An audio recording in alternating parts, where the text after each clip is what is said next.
Good morning.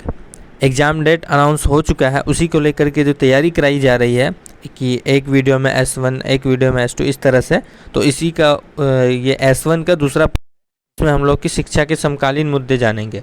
ठीक ना। इससे पहले पहला यूनिट हो चुका है, उसको नहीं देखे हैं तो आप उसका लिंक हम डिस्क्रिप्शन में दे देंगे या पर जाकर भी उसको देख सकते हैं।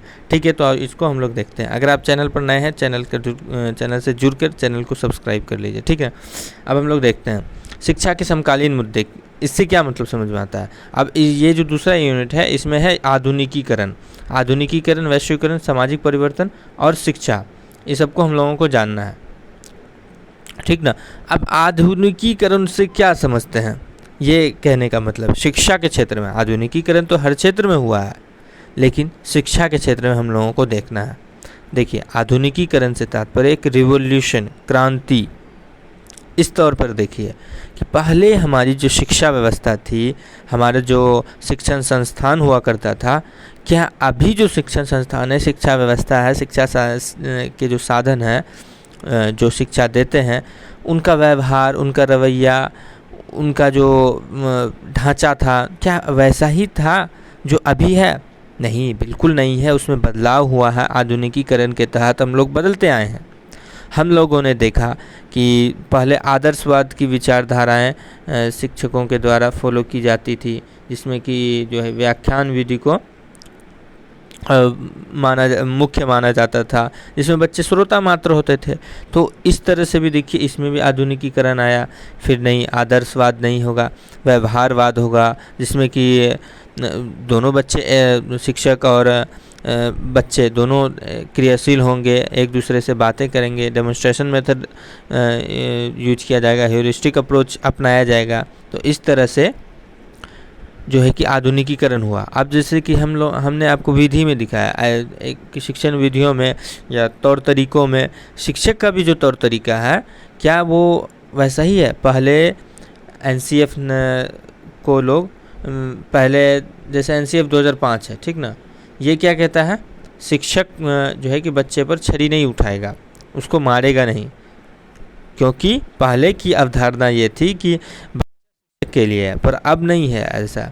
पर अब है शिक्षक बच्चे के लिए, बच्चा जैसा चाहेगा शिक्षक को वैसा ही करना होगा, बच्चे के अनुरूप ही करना होगा। तो ये सब आधुनिकीकरण के तहत जो है कि शिक्षा के क्षेत्र में परिवर्तन है ना।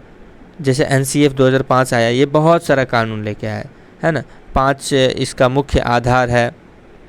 मेनली आप समझ लीजिए कि बच्चा को जो है कि मारना नहीं है, शिक्षा व्यवस्था को इस तरह से बनाना है ताकि कोई भी लचीला बनाना है, बच्चे के व्यवहारिक जीवन से जोड़ना है, यही सब है। 5 इसका मेन मूल्य है। इसको अगर होगा तो NCF ना हम अलग में एक वीडियो बना करके उसको बताने की कोशिश करेंगे, डिस्कस कर देंगे। आधुनिकीकरण को ऐसे समझिए, शिक्षा के क्षेत्र में बदलाव की ओर जो आधुनिकता, शिक्षा के क्षेत्र में जो हम आधुनिक विधियों को, क्रियाओं को, दृष्टिकोण, शिक्षा के दृष्टिकोण, अप्रोच को जो अपनाते हैं हम, वही आधुनिकीकरण कहलाता है। मतलब आधुनिक युग के अनुरूप शिक्षा व्यवस्था का बदलाव आधुनिकीकरण कहलाएगा। ठीक ना। इसके बाद है वैश्वीकरण। वैश्वीकरण के अब हम लोग को जो है कि अब इसको हम लोग देखते हैं अच्छे से। वैश्वीकरण को हम लोग जो है ना, पहले डायरेक्ट समझिए वैश्वीकरण का क्या मतलब होता है। किसी भी क्षेत्र में, शिक्षा के क्षेत्र को थोड़ा देर के लिए छोड़ दीजिए। वैश्वीकरण का अर्थ होता है हम विश्व के साथ हमारा जुड़ाव, विश्व के साथ एक, कहने का मतलब एक व्यक्ति का दूसरे व्यक्ति से या फिर एक जगह का दूसरे जगह के व्यक्तियों से जुड़ाव। वो कैसे होगा? जब तक, इसको अच्छे से समझिएगा अभी, जब तक हम दोनों का रवैया, तौर तरीका, काम करने का, सोचने का तरीका एक जैसा नहीं होगा, किसी भी एक इंडिविजुअल क्षेत्र को लेकर के, जैसे व्यापार का क्षेत्र हो या फिर रोजगार का क्षेत्र हो, तो इसमें अगर हमारा तरीका और अगला व्यक्ति का तरीका सही नहीं होगा, तब तक हम दोनों कैसे जुड़ेंगे? नहीं जुड़ेंगे।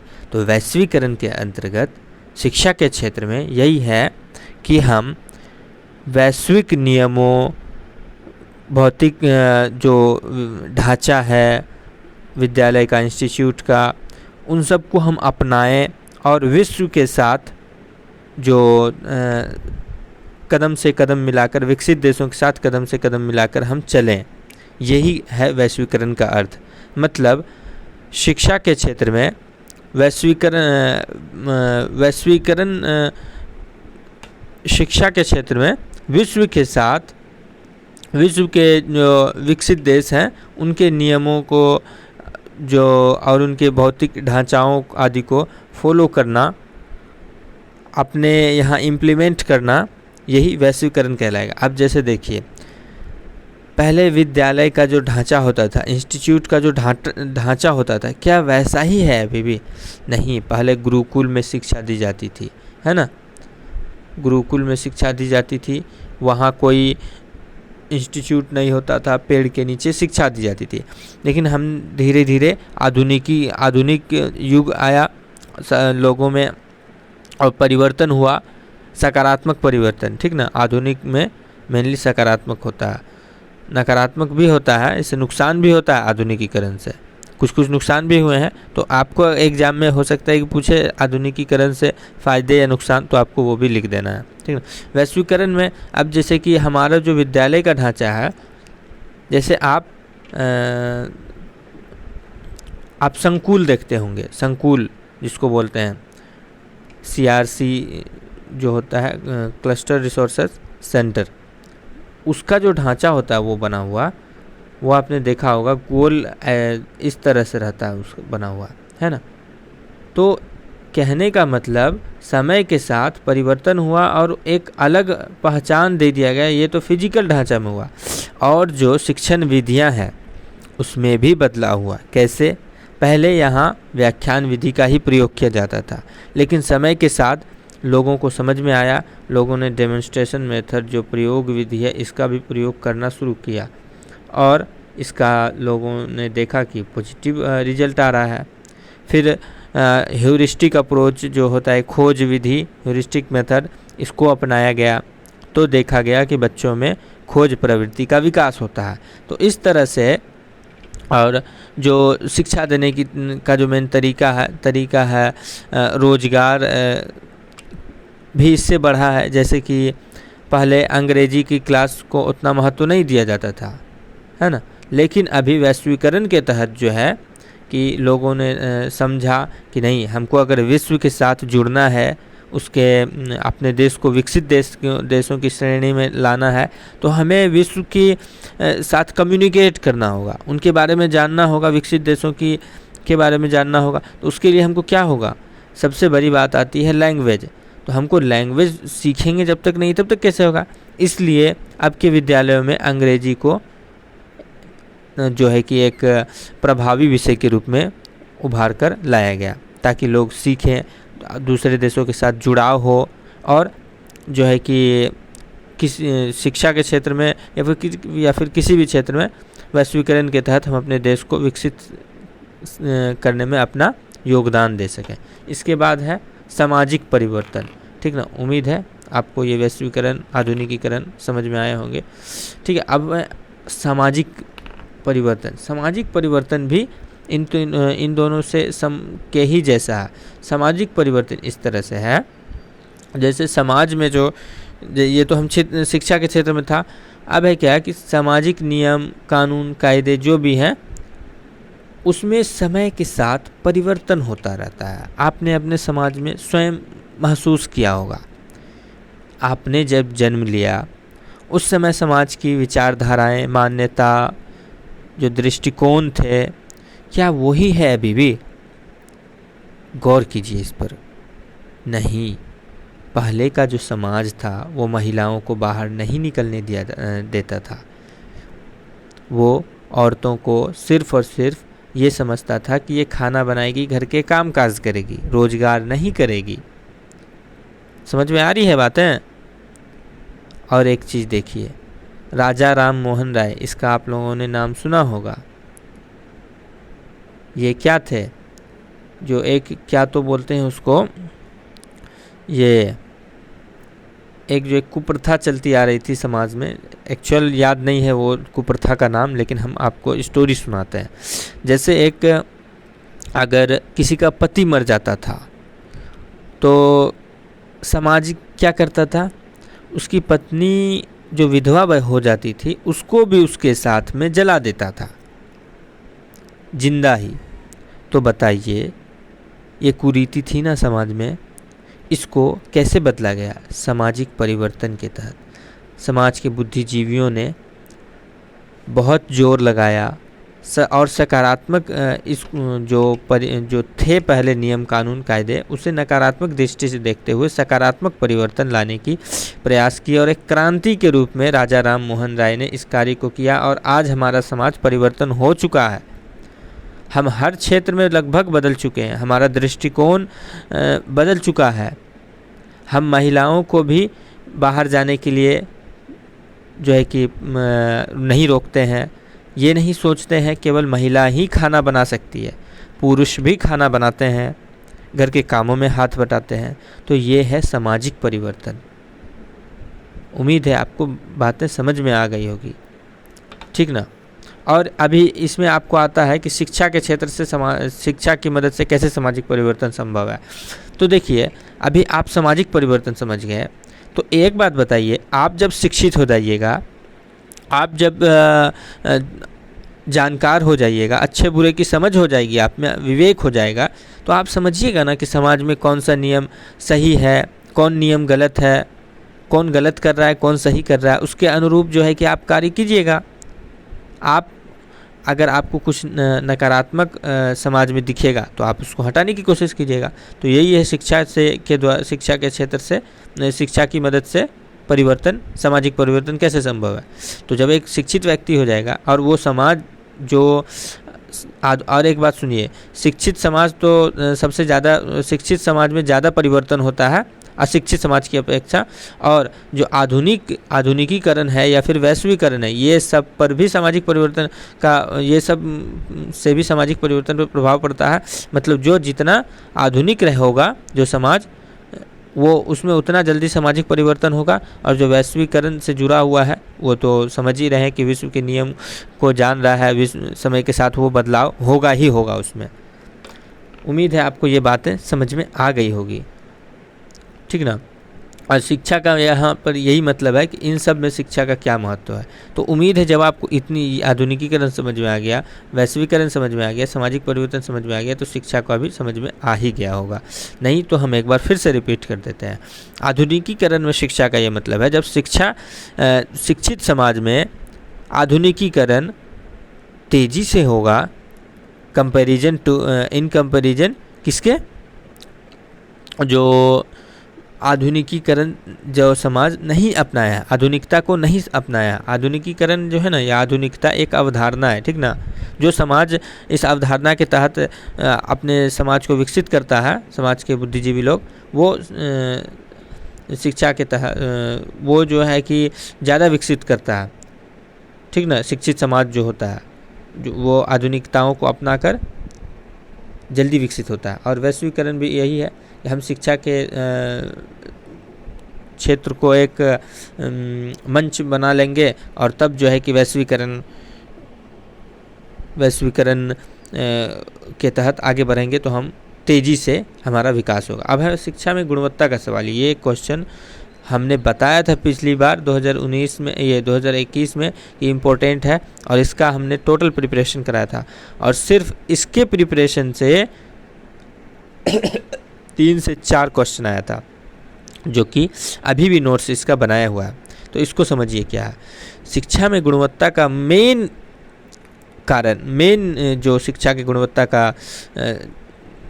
गुणवत्ता का मतलब है कि शिक्षा को हम इस कदर बनाएं कि एक तो बालक कि वो जीवन से जुड़ा हुआ हो, बालक आसानी से शिक्षा ग्रहण कर पाए और भविष्य में वो आगे बढ़कर इस प्रकार उसमें शिक्षा दी जा चुकी हो कि वो देश के विकास में अपना सहयोग दे।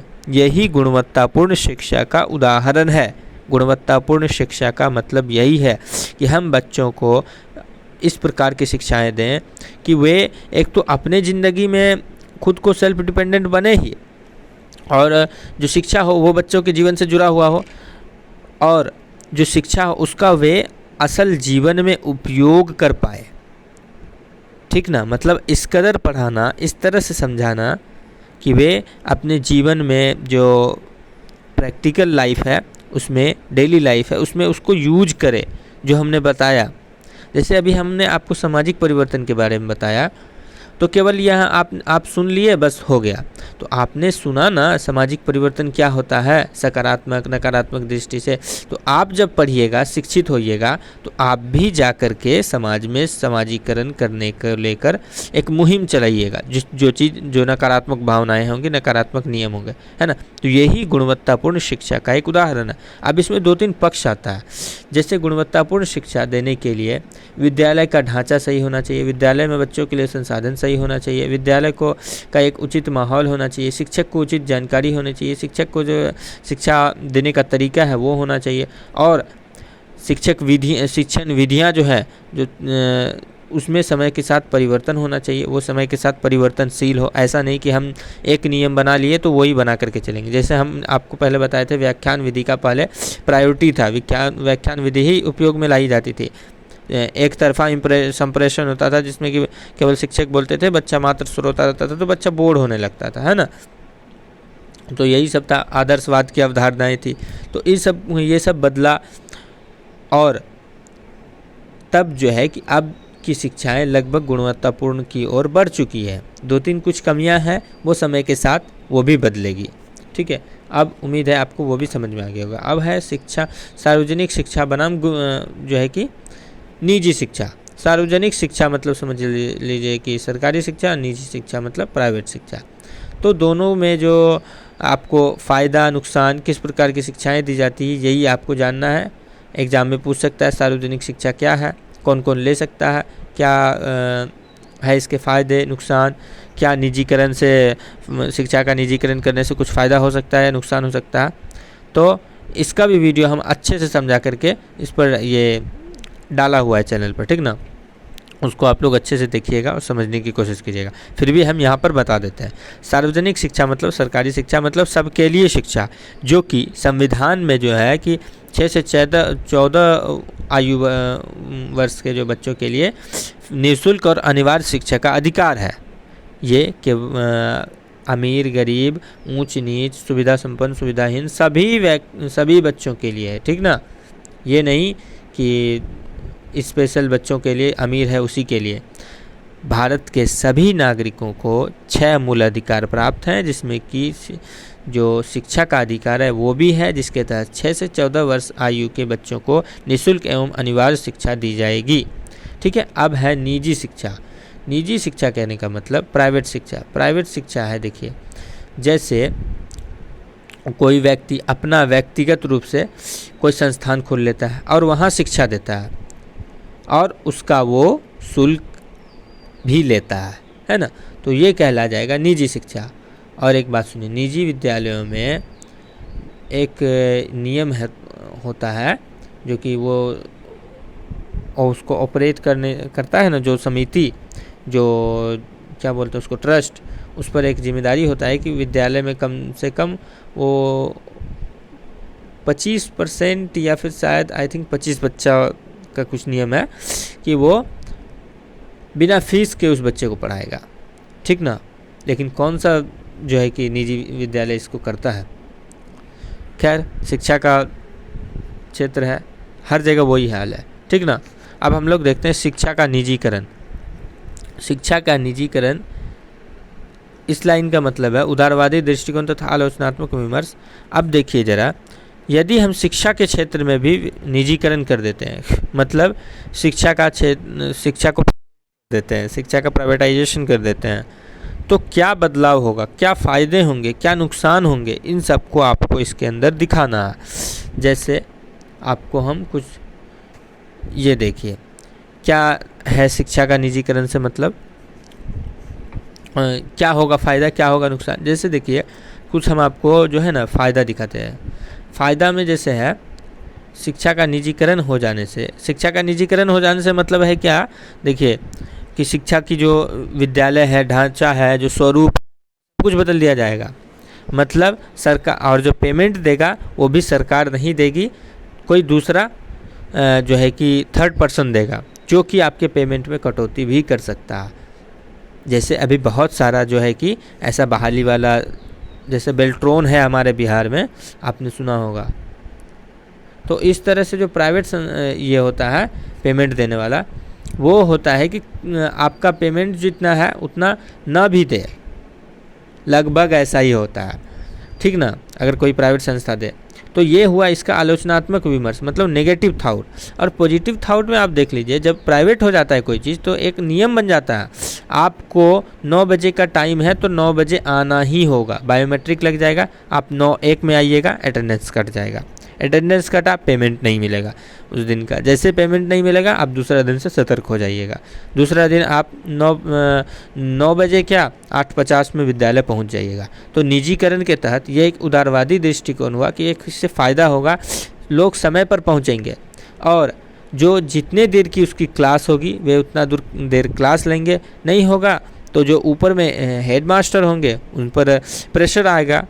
निजीकरण के तहत बच्चों का टेस्ट लिया जाएगा, बहुत सारे नियम बनेंगे। तो ये एक उदारवादी दृष्टिकोण आलोचनात्मक विमर्श में भी है कि प्रेशर ज़्यादा हो जाएगा, काम का डोज ज़्यादा हो जाएगा, लेकिन एक तरह से हमको एक सही चीज़ तो मिलेगा, ये भी ठीक है। तो ये दोनों निगेटिव थाउट है कुछ आलोचनात्मक विमर्श में। लोग है कि लोगों में एक भावना बैठ जाएगी, लोग जिस प्रकार से अभी शिक्षा व्यवस्था को देख रहे हैं उस प्रकार से नहीं देखेंगे, ये भी आलोचनात्मक विमर्श में आ जाएगा। अब देखिए ये बातें आपको उम्मीद है समझ में आ गया होगा, शिक्षा का निजीकरण। अब इसके बाद हम लोग देखते हैं अभिवंचित एवं उपेक्षित वर्ग से शिक्षा के लिए शिक्षा। इसको समझने के लिए आप एक चीज़ समझिए, अभिवंचित वर्ग कौन है या उपेक्षित वर्ग। कहने का मतलब जो हमारे संविधान के बारे में आपको बताया है ना अभी, 6 मूल अधिकार है और 11 कर्तव्य हैं जो कि भारत के प्रत्येक नागरिक को प्राप्त है। तो ऐसा तो नहीं है कि आपको प्राप्त है हमको नहीं, हमको प्राप्त है आपको नहीं, नहीं सभी को प्राप्त है। और 6 मूल अधिकार जो खास करके है वो सारे नागरिकों को प्राप्त है। लेकिन कर्तव्य तो चूँकि लोग याद रखते नहीं हैं, इसलिए यहाँ अधिकार की ही हम बात कर रहे हैं। 6 मूल अधिकार जो हैं वे आप जानते हैं, शिक्षित व्यक्ति जानता है, हम जानते हैं, लेकिन जो अशिक्षित व्यक्ति है, जहाँ शिक्षा का अभाव है, वो तो इस चीज़ से अनभिज्ञ है। और जो अनभिज्ञ है वही अभिवंचित वर्ग कहला जाता है। मतलब वे अपने अधिकार के बारे में ही नहीं जान रहा है, कर्तव्य के बारे में ही नहीं जान रहा है। तो जो वो व्यक्ति है, वो जो समुदाय है, वो समूह है, वो बच्चा विद्यालय से क्या होगा, वंचित हो जाएगा। वो अपना अधिकार है उसको नहीं समझेगा कि विद्यालय में जाना, शिक्षा प्राप्त करना ये मेरा निःशुल्क और अनिवार्य शिक्षा है, हम इसको लें, ये इस चीज़ को समझेगा ही नहीं। तो ये एक तरह से जो है कि अभिवंचित वर्ग वही कहला जाएगा। अब देखिए इसको हम विद्यालय से उपेक्षित वर्ग भी वही है जो कि अभिवंचित वर्ग से ही संबंधित है। मतलब इसको भी, ये भी अनभिज्ञ है और इसका लाभ नहीं ले पा रहा है सही से। तो इन सब को हम शिक्षा कैसे जोड़ सकते हैं, इन सबको शिक्षा के लिए, इन सब के लिए शिक्षा कहने का मतलब। तो देखिए हम इन लोगों के पास जाएंगे, इन लोगों को शिक्षा का महत्व बताएंगे, इसके अधिकार बताएंगे, इसके कर्तव्य बताएंगे, संविधान को इसके सामने रख, संविधान के कुछ जो महत्वपूर्ण पहलू है वो दिखाएंगे, नियम कानून कायदे दिखाएंगे कि 6 से 14 वर्ष के आयु के बच्चों को आप मजदूरी नहीं करा सकते हैं, वरना आप पर जेल हो जाएगा, FIR हो जाएगा। तो इस तरह से समझा करके हम अभिवंचित वर्ग को जो है शिक्षा से जोड़ेंगे, शिक्षा से जोड़ सकते हैं, है ना। तो अभिवंचित एवं उपेक्षित वर्ग के लिए शिक्षा से तात्पर्य यही है। ठीक है, उम्मीद है आपको ये भी समझ में आ गया होगा। अब है समान विद्यालय व्यवस्था।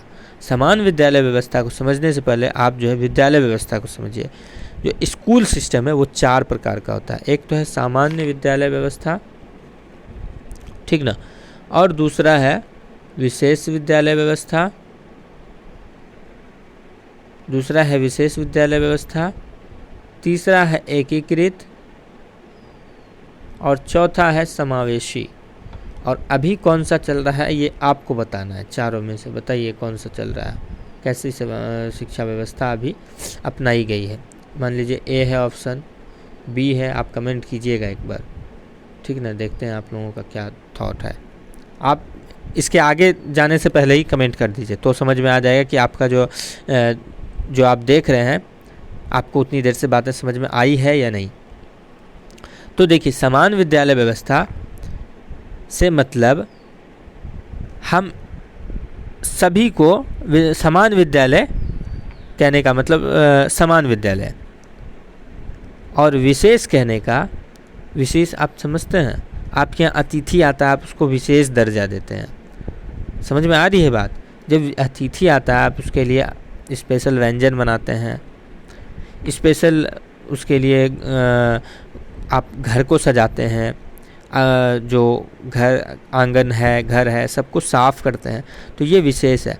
मतलब जो विशेष विद्यालय है, विशेष विद्यालय व्यवस्था है, इसके तहत हम बच्चों के लिए विशेष व्यवस्था करेंगे।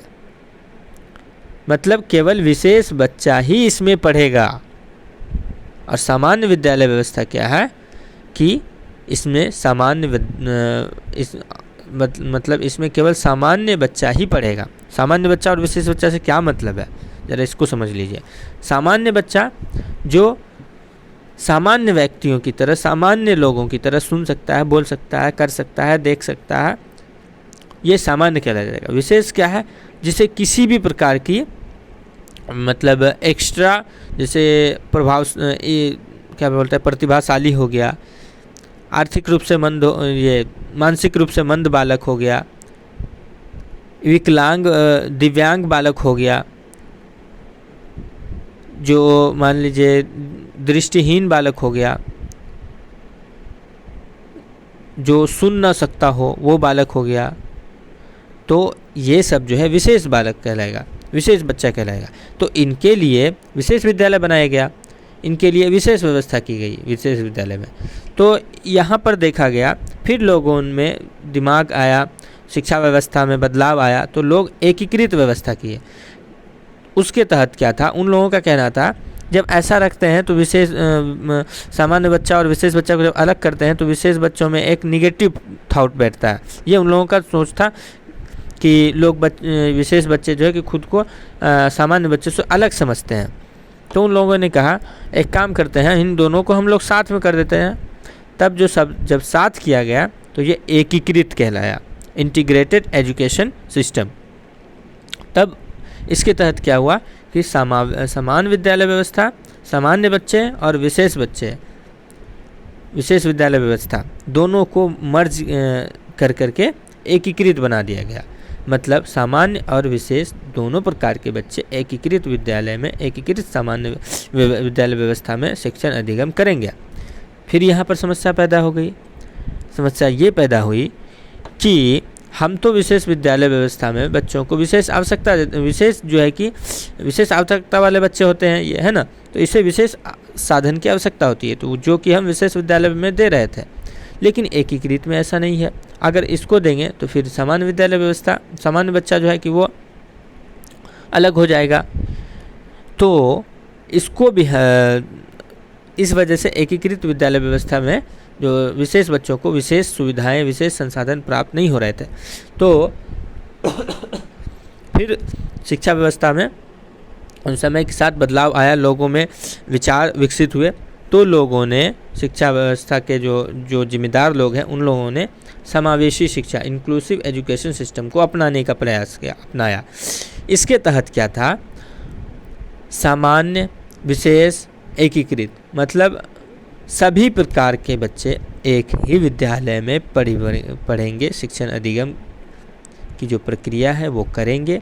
और अभी हम समान विद्यालय व्यवस्था पर एक्चुअल आपके टॉपिक पर नहीं आए हैं, ठीक ना। अभी आपको 4 व्यवस्था समझा रहे हैं जो कि आपको बहुत हेल्प कर सकता है। समावेशी विद्यालय का व्यवस्था का मतलब है सामान्य, विशेष, एकीकृत सभी प्रकार के बच्चे एक ही विद्यालय में पढ़ेंगे, और जिसे विशेष आवश्यकता वाले बच्चे होंगे उसे विशेष आवश्यकता के लिए साधन प्रदान किया जाएगा।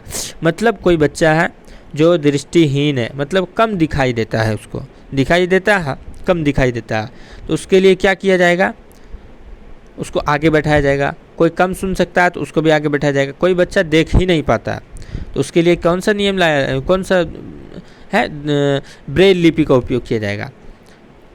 तो मतलब इस तरह से जब सामान्य विशेष सभी बच्चों को एक साथ पढ़ाया जाएगा, एक साथ शिक्षण अधिगम कराया जाएगा, तो बच्चों का विकास तेज़ी से होगा। बच्चे खुद को एक दूसरे से वंचित महसूस नहीं करेंगे। कोई विकलांग बच्चा है तो उसको जो है कि जो चेयर होता है उसका स्पेशल चेयर दिया जाएगा, है ना। तो यही हो जाता है समावेशी विद्यालय व्यवस्था। इसके तहत हम सभी बच्चों को, सामान्य विशेष सभी प्रकार के बच्चों को एक ही विद्यालय में एक साथ शिक्षण अधिगम कराएंगे और बिना किसी भेदभाव के, है ना।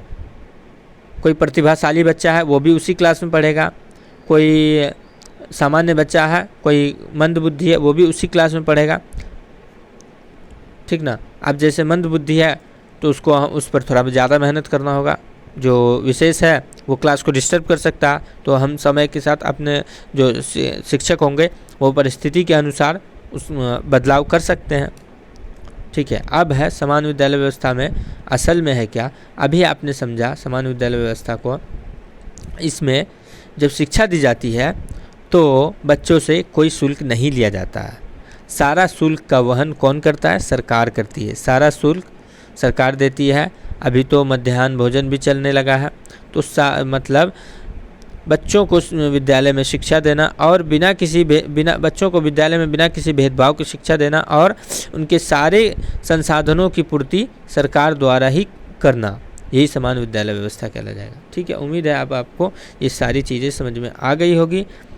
अब देखते हैं हम कौन सा यूनिट है, तीसरा है शिक्षा के राजनीतिक एवं संवैधानिक संदर्भ। तो देखते हैं वीडियो आधा घंटा का लगभग बन चुका है, ठीक है। बोर हो जाइएगा देखते देखते। फिर मिलते हैं हम लोग नेक्स्ट वीडियो में। अगर आप अभी तक बने हुए हैं तो चैनल को सब्सक्राइब कर लीजिए, वीडियो को लाइक करके शेयर कर लीजिए, अच्छा बेल आइकन ज़रूर क्लिक कीजिएगा और अपने दोस्तों के साथ इसको ज़रूर शेयर कीजिए। बहुत मेहनत लगता है शूट करने में, ठीक है। फिर मिलते हैं नेक्स्ट वीडियो में।